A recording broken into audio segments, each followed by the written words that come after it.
Welcome to Highline Excel 2016 class video number 13.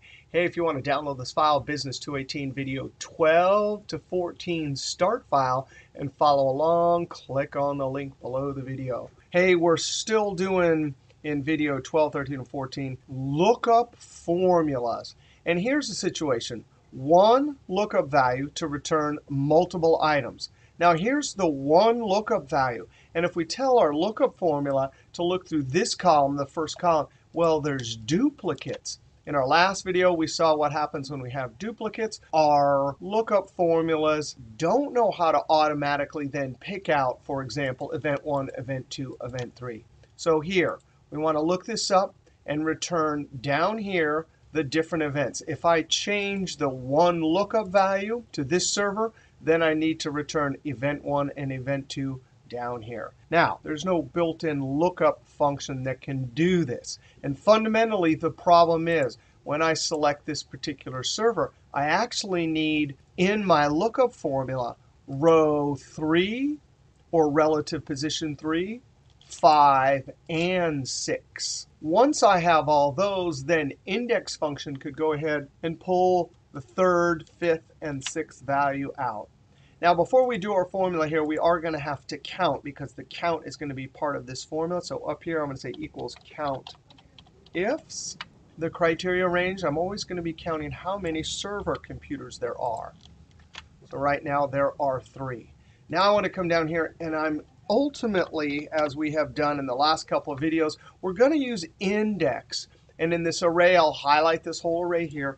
The problem comes from row number because we have multiple row numbers. So inside the row number is going to be a big array formula that creates the relative positions, meaning in an array it'll create 3, 5, and 6. And then we will have the small function that will pull out as we copy the formula down relative position 3, 5, and then 6. I'm actually going to escape and start on the inside.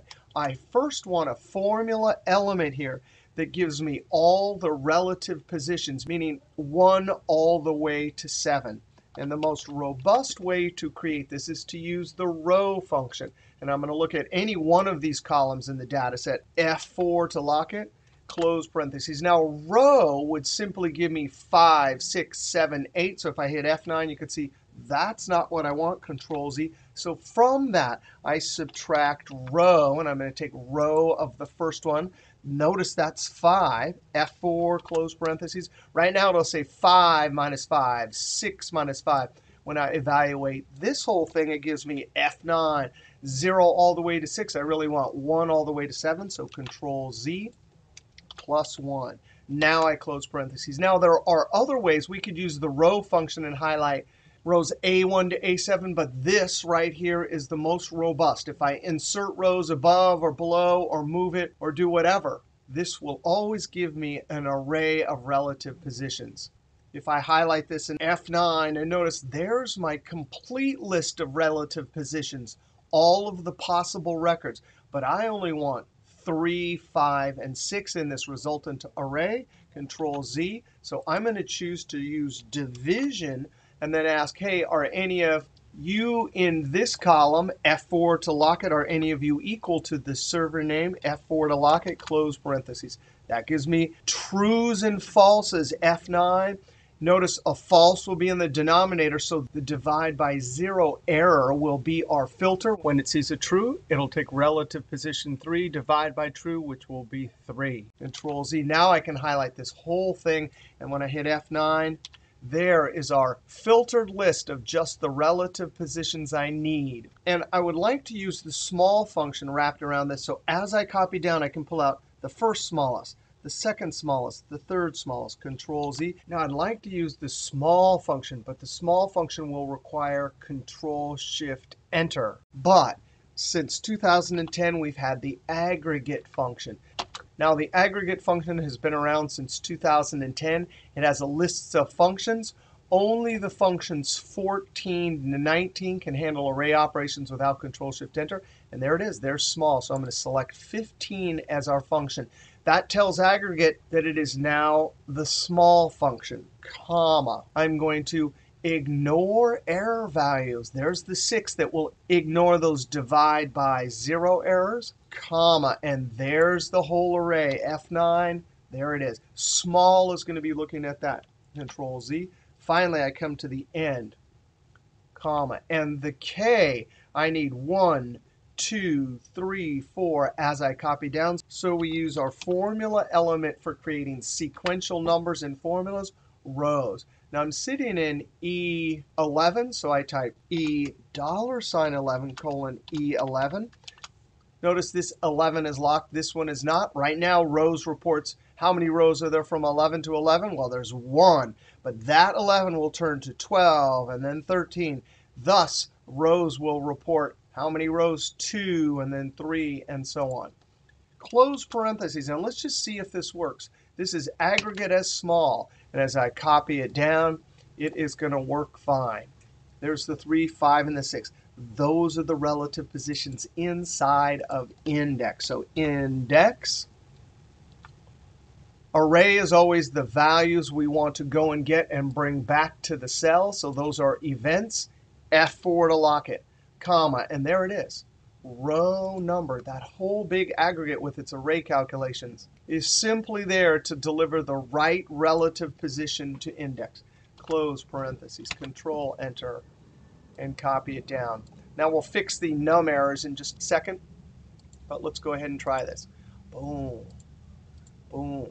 Each time it is looking at a single lookup value and returning multiple results. Now to deal with the num, I'm going to notice I counted up here. So as I go down, when it gets past, in this data set, row 3, then I want to show nothing down here. I want to only run the formula up here.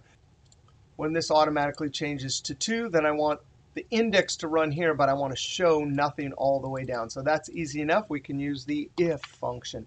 And watch this. I'm going to come to the end, click on K, Control C, because in my logical test right there, whoops, I'm going to Control V. I'm going to say when rows, that's the number incrementer, 1, 2, 3, as I copy down. When you get past 2, and I'm going to lock it with the F4 key. If the formula is past row 2, comma, then what do I want? I don't want to show anything. Double quote, double quote. That's a 0-length text string that will show nothing. Otherwise, if I'm not yet past row 2, then please run your big array formula. Now, this is an example of a formula where you don't want to use if error, because if error would rely on the fact that this array formula would have to run in every single cell. Right now, when I have only 2 records being returned, index will have to only run twice. The rest of the times, if will just dump this 0-length text string into the cell. Close parentheses, Control Enter, double click and send it down. And there, if we come up here, instantly we get our result. Now that is pretty complicated because there's no built-in way for a lookup formula to return multiple matches. You know, if you remember back to Access, our study in Business 216, the prereq class, really the solution would be to use Access, right? And simply have this as the criteria in server name column and the event being returned. However, this is a common enough request and task in Excel that this type of formula will do it. All right, next video, we'll have our last video, video 14, about lookup formulas and functions. All right, see you next video.